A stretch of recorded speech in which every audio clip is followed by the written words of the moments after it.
નમસ્કાર. Surat eco sensitive zone રદ કરવાની માંગ. જૂનાગઢ ગીર સોમનાથ જિલ્લા સંગઠન સુરત દ્વારા જિલ્લા કલેક્ટરને આ કાળો કાયદો ખેડૂતોના હાથ કાંડા કાપી લેશે તેવી રજૂઆત કરાઈ. ગીર સોમનાથ જિલ્લામાં ઇકો સેન્સિટિવ ઝોન જાહેર કરવાની તૈયારી સરકાર દ્વારા કરવામાં આવી છે. તેને લગતું જે ગેજેટ બહાર પાડવામાં આવ્યું છે તેને લઈને પણ ખેડૂતોમાં ભયનો માહોલ જોવા મળી રહ્યો છે.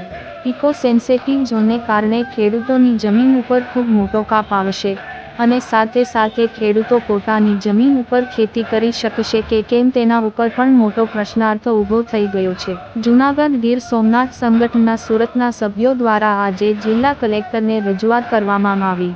જે ગેજેટ બહાર પાડવામાં આવ્યું છે તે અંગ્રેજી ભાષામાં છે.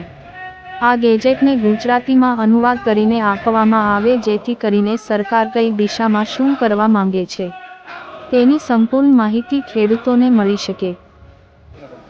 મારું નામ સુરેશભાઈ સુહાગિયા.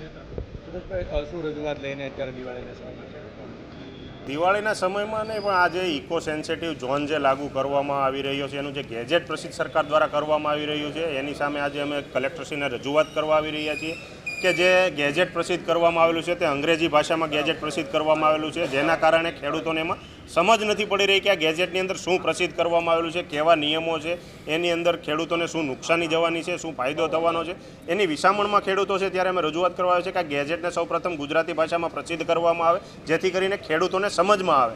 અને સૌથી મોટું કે આ જે ઇકો સેન્સિટિવ ઝોન જે લાગુ કરવાની વાત છે, પર્યાવરણ બચાવવાની વાત છે, પણ તો આની અંદર ખેડૂતોને મારવાની વાત થઈ રહી છે. કારણ કે ખેડૂતોના કાંડા કાપી લે એવો આ કાયદો છે, કાળો કાયદો પ્રસાર કરવામાં આવે રહ્યો છે. કારણ કે ખેડૂત પોતાની જે જમીન છે, જે વર્ષોથી ખેતી કરી રહ્યો છે, તેની ઉપર શાંતિથી ખેતી નહીં કરી શકે, પોતાનું વાવેતર નહીં કરી શકે. કારણ કે ખેતીની જે મૂળભૂત જરૂરિયાતો છે એની અંદર પૂર્વ મંજૂરી અથવા તેની ઉપર સંપૂર્ણ પ્રતિબંધ મૂકતો આ કાયદો છે. એટલે ખેડૂતોને મારવાની વાત કરતો આજે કાળો કાયદો પસાર કરવામાં આવી રહ્યો છે તેની સામે વિરોધ છે અને એની રજૂઆત લઈને આજે જૂનાગઢ જિલ્લા ગીર સોમનાથ સંગઠન દ્વારા અમે આવેલા છીએ ને આની ઉપર વિચાર વિમર્શ કરવામાં આવે અને કાયદાને સંપૂર્ણપણે નાબૂદ કરવામાં આવે.